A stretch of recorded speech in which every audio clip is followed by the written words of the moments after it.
Dear friends and dear students, welcome to my YouTube channel Delta DM Maths Point। দেখো আজকে ক্লাসের বিষয় দেখো ক্লাস 7 এর 1.1 এই চ্যাপ্টারে যে সমস্ত অঙ্কগুলো আছে আমরা এই অঙ্কগুলো আজকে সলভ করব।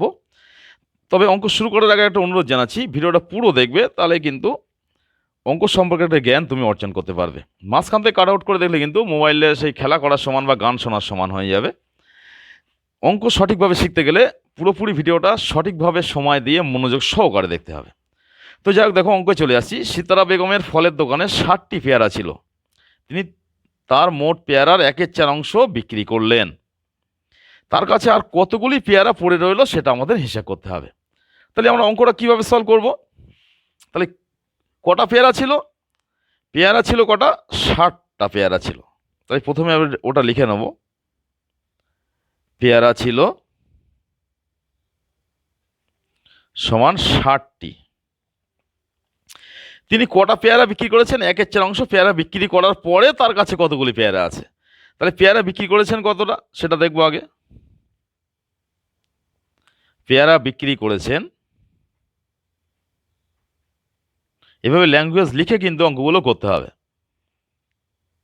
কতটা পেয়ারা বিক্রি করেছেন? 1/4 অংশ মোট পেয়ারার। পেয়ারার মানে এর বলছে একটা পেয়ারার, মোট পেয়ারার 1/4 অংশ। তাহলে মোট পেয়ারা ইন্টু 1/4, ঠিক হলো। এবার কাটাকুটি করছে, এখানে 4 15 60 ইকুয়ালস টু কত হচ্ছে? তাহলে 15টি পেয়ারা তিনি বিক্রি করেছেন। কোশ্চেন, তোমার অ্যান্সারটা কি বার করতে হবে? তার কাছে আর কতগুলি পেয়ারা পড়ে রইল। তাহলে কতগুলি পেয়ারা পড়ে আছে? কতগুলি পেয়ারা পড়ে আছে দেখো। তাই তার কাছে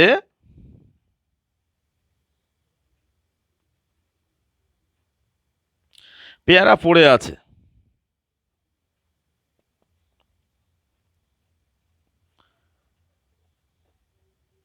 কতগুলি পড়ে আছে? 60টা পেয়ারা ছিল, 15টা বিক্রি করেছে। তাহলে কি করব? বিয়ে করে দেবো নর্মালি।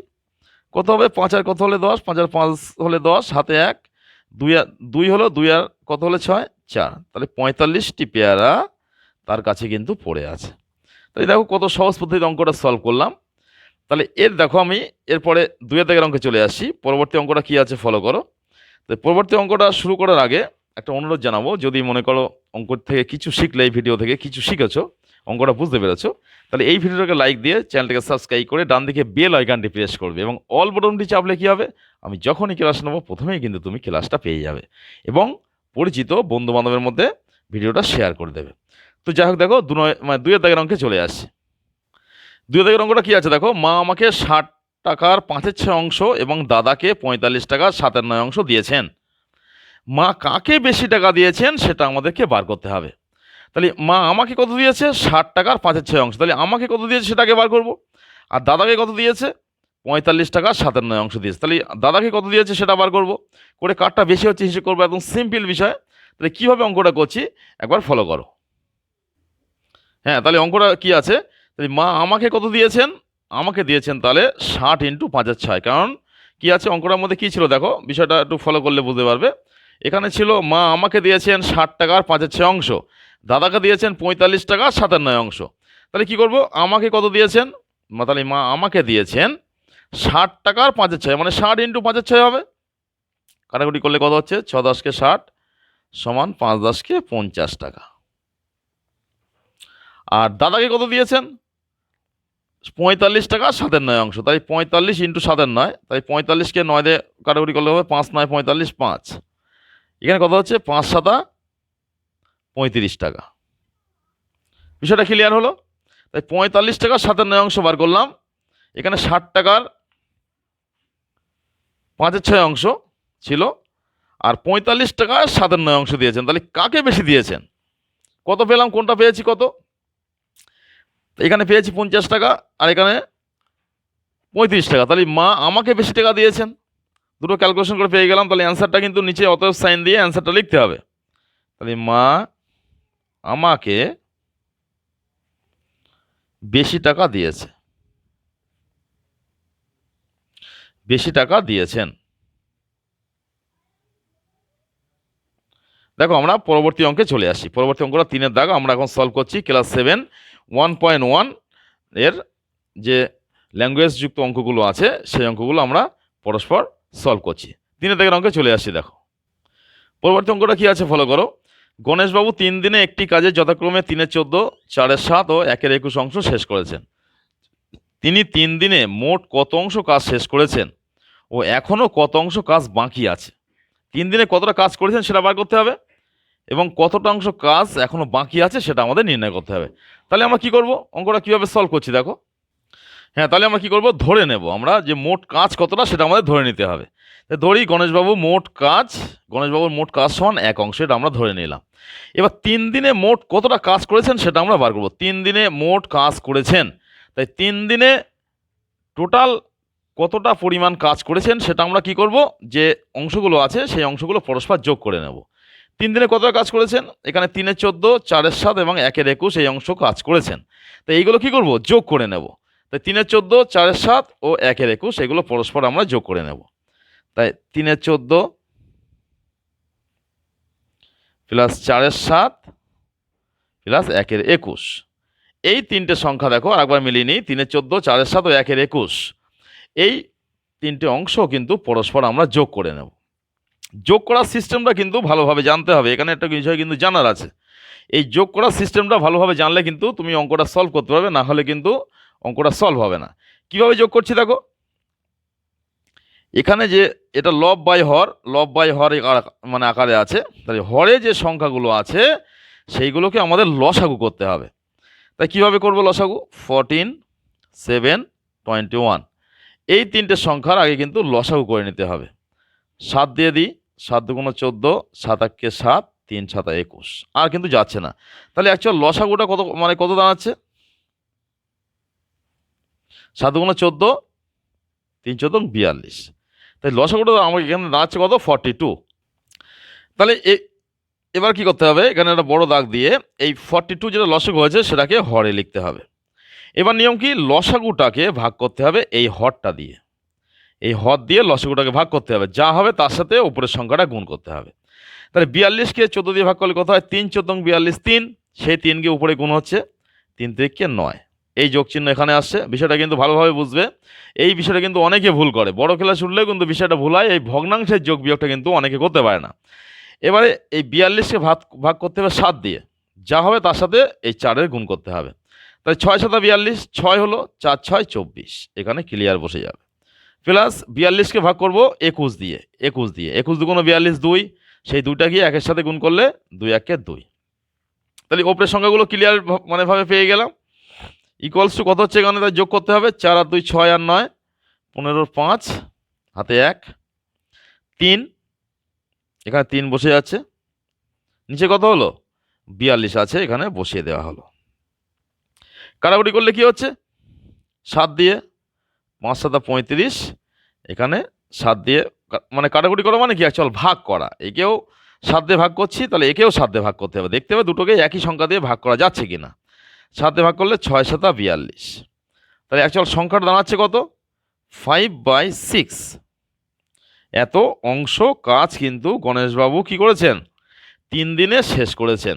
মোট কাজ আমরা 1 অংশ ধরে নিয়েছিলাম, 3 দিনে মোট কাজ তিনি করেছেন কতটা, 5/6 অংশ কাজ সম্পূর্ণ করেছেন। এবার আমাদের কি বার করতে হবে, অঙ্কটাতে কী ছিল, কত অংশ কাজ বাকি আছে। কত অংশ কাজ দেখো অঙ্কটা দেখিয়েছিল, দেখো এখানে আছে, এখনও কত অংশ কাজ বাকি আছে আমাদের সেটা বার করতে হবে। তাহলে কি করব, 1 থেকে যে 5/6টা বার হয়েছে ওটাকে আমরা বিয়োগ করে নেব। তাই কি করতে হবে, এখনও কাজ বাকি আছে, ল্যাঙ্গুয়েজটা কিভাবে লিখবে, তাই কাজ বাকি আছে ইকুয়ালস টু 1 বিয়োগ কত বার করেছি আমরা, দেখো এখানে বার করেছি কত, এখানে বার করেছি 5/6। মোট কাজ 5/6 অংশ হয়ে গেছে, তাই এর থেকে বিয়োগ করে দেবো 5/6 কত হচ্ছে, তাহলে বিয়োগ করলে দাঁড়াচ্ছে, দেখো এখানেও সেই 6 লসাগু করতে হবে, এর নিচে কিছু নেই মানে 1 ধরে নিতে হবে। তাই 6কে 1 দিয়ে ভাগ করলে 6 হলো, 6 1 × 6 বিয়োগ 6কে 6 দিয়ে ভাগ করলে 1, 5 1 × 5 ইকুয়ালস টু কত হবে, 1/6। তাহলে 1/6 অংশ কাজ কিন্তু এখনও করতে বাকি আছে।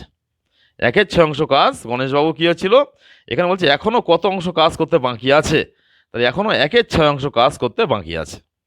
এটাই কিন্তু দেখো কত সহজ পদ্ধতিতে অঙ্কটা আমরা সলভ করলাম।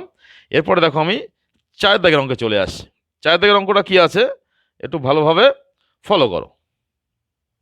তাহলে আমরা এখন সলভ করছি সপ্তম শ্রেণী ক্লাস 7-এর কোষে দেখি 1.1-এর আমরা 4 দাগের অঙ্কটা সলভ করব। অঙ্কটা আছে একটি বাঁশের দৈর্ঘ্যের 1/3 অংশে লাল রং, 1/5 অংশে সবুজ রং এবং বাকি 14 মিটারে হলুদ রং দিয়েছি। বাঁশটি কত মিটার লম্বা ছিল সেটা আমাদের বার করতে হবে। তাই ঠিক আগের অঙ্কের মতো যখন এই অংশের ব্যাপারটা থাকবে, এটা একটু মাথায় রেখো যেন, যে যখন এই অংশের ব্যাপারগুলো থাকবে তখন কিন্তু এখানে ধরে নিতে হবে, 1 ধরে নিতে হবে। তাই ধরি মোট বাঁশ ইকুয়ালস টু 1 অংশ। 1 অংশ ধরে নিয়ে আমাদের অঙ্কটা শুরু করতে হবে। তাই মোট বাঁশ ইকুয়ালস টু আমরা 1 অংশ ধরে নিচ্ছি। এবার কি করতে হবে, কত অংশ, 1/3 অংশে লাল রং আর 1/5 অংশে সবুজ রং দেওয়া হয়েছে। তাই লাল রং আর সবুজ রং দেওয়া হয়েছে, মোট কত অংশে সেটা আমরা দেখি। তাহলে কি লিখতে হবে, বাঁশটিতে লাল ও সবুজ রং দেওয়া হয়েছে, মোট কত অংশে দেওয়া হয়েছে, তাহলে কতটা হবে, এখানে ছিল দেখো 1/3 অংশে লাল আর 1/5 অংশে সবুজ, তাহলে 1/3 আর 1/5 যোগ করতে হবে। তাহলে 1/3 প্লাস 1/5, ক্লিয়ার হলো। যোগ করলে কত হবে, একইভাবে 3 আর 5-এর লসাগু করতে হবে। 3 আর 5-এর লসাগু কত করব, যদি দুটো সংখ্যার মধ্যে কোনো মিল না থাকে তো লসাগু করার ক্ষেত্রে সিস্টেমটা কি, এই দুটো সংখ্যাকে গুণ করে দিতে হবে। 3 এর 5 15। এবারে এই যে লসাগুটা হলো সেই লসাগুটাকে ভাগ করতে হবে নিচের সংখ্যাটা দিয়ে। 3 এর 5 15, 5, সেই সংখ্যাটা গিয়ে ওপরে গুণ হবে, 5 আর 5 প্লাস এখানে কি সেই একইভাবে এটা করতে হবে, এই লসাগুটাকে ভাগ করতে হবে 5 দিয়ে, যা হবে তার সাথে ওপরটা গুণ করব। তাহলে 5 দিয়ে ভাগ করলে কত হবে, 3 এর 5 15, 3, 3 আর 3 বসে যাচ্ছে এখানে। তাই কত দাঁড়াচ্ছে, 5 আর 3 8, 8-এর 15 অংশ। 8-এর 15 অংশ কিন্তু লাল আর সবুজ রং করা হয়েছে। এখানে অঙ্কটা কী ছিল আবার ফলো করো, যে এত অংশের লাল ও সবুজ রং করার পর বাকি 14 মিটারে হলুদ রং দিয়েছি, তাহলে বাঁশটি কত মিটার লম্বা ছিল সেটা বার করতে হবে। তাহলে এইটাই কিন্তু অঙ্কের শর্ত, যে 14 মিটার, এখানে মিটারে দেওয়া আছে, 14 মিটারে হলুদ রং দেওয়া আছে, তাহলে হলুদ রং দেওয়া হয়েছে। তাহলে লাল আর সবুজ রং বাদে কত অংশে হলুদ রং করেছি সেটা আমরা বার করে নেব। এখানে 1 অংশ, মোট বাঁশ ছিল 1 অংশ, তাহলে হলুদ রং দেওয়া আছে, এবার কত অংশ সেটা আমরা বার করে নিই। হলুদ রং দেওয়া হয়েছে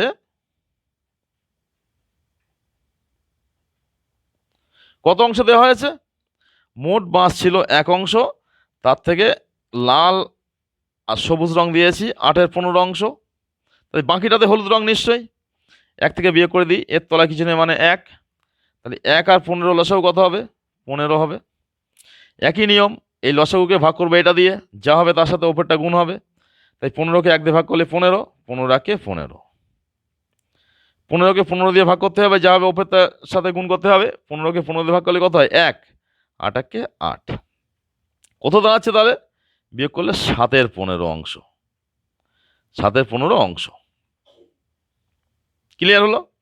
তাহলে হলুদ রং দেওয়া হয়েছে 7-এর 15 অংশে, আর বইতে বলা আছে দেখো হলুদ রং দেওয়া হয়েছে 14 মিটারে, তাই বাকি 14 মিটারে হলুদ রং দিয়েছি।